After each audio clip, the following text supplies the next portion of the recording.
Are you a fan of Metroidvanias? I finally took a look at Team Cherry's Hollow Knight, and wow, I am so glad I did.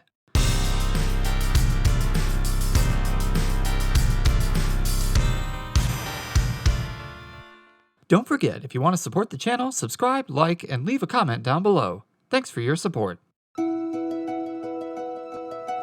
Hollow Knight firmly places itself into the Metroidvania genre, with interconnected areas that unlock more and more as you acquire new abilities. Does it reinvent the wheel? Not at all, but it's a more polished and engaging experience than most AAA releases. The controls feel tight and responsive, which is one of the most important things you can get right in a 2D platformer. Jumping has just the right amount of precision to keep many of the platforming sections and boss fights from feeling frustrating or out of your control. Not to mention, whenever you unlock additional movement features, you really get a sense of progression and empowerment. Combat starts off simple with just a swing of your nail, but as you progress, you'll be utilizing a number of abilities and tactics to take down enemies with ease, although it never gets too complicated. For basically a single attack, augmenting and changing how the attack works does a surprisingly good job at keeping its core simple, but with optional depth in how you play.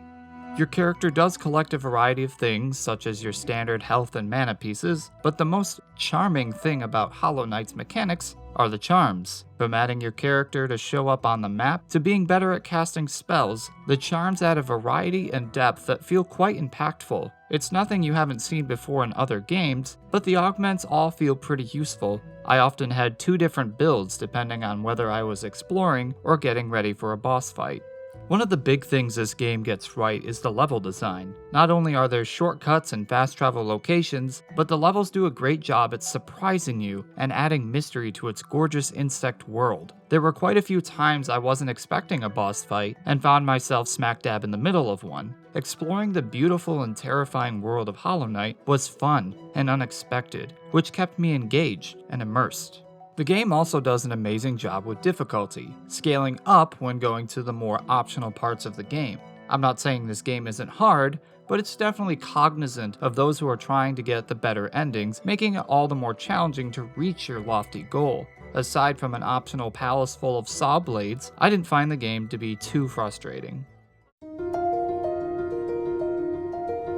The narrative takes a mysterious approach, something along the lines of Dark Souls. It's there if you care, and if you do, you won't be disappointed by its depth and haunting history. As you slowly figure out who you are and what your main goal is, you're introduced to more and more terrors and optional dangers the world offers.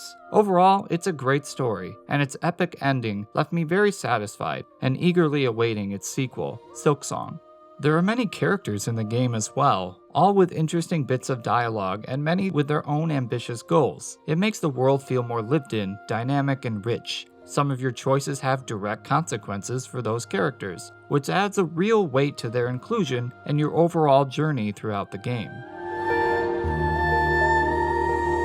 Hollow Knight's art style is both simple and deep. It does a lot with a little. From cartoonish bug characters to destroyed cities, everything has a dark and decayed palette over it. A lot of the characters and enemies you run into look unique and well drawn, and it's this approach that helps it set it apart from your standard pixelated tile maps. The music is atmospheric, memorable, and fits the mood of the narrative. I can remember plenty of the areas with their pleasant and catchy themes playing. Like with the art style, the music does a lot with a little, and never feels too over the top. One thing that Hollow Knight does amazingly that I appreciated a lot was the audio feedback. Just listening to the environment you're in will tell you a lot about the area. I found a lot of secret areas I would have missed if I wasn't listening to certain sound cues that clued me into their locations. One thing that helps the combat feel tight and precise is the audio response when you get hit. The whole game gets muffled. It's little details like this that really help the game stick out and excel at being a Metroidvania. Hollow Knight is arguably one of the best Metroidvanias out there, rivaling Symphony of the Night and Super Metroid. With solid mechanics, smart level design, and an amazing art direction, this game is truly among the classics.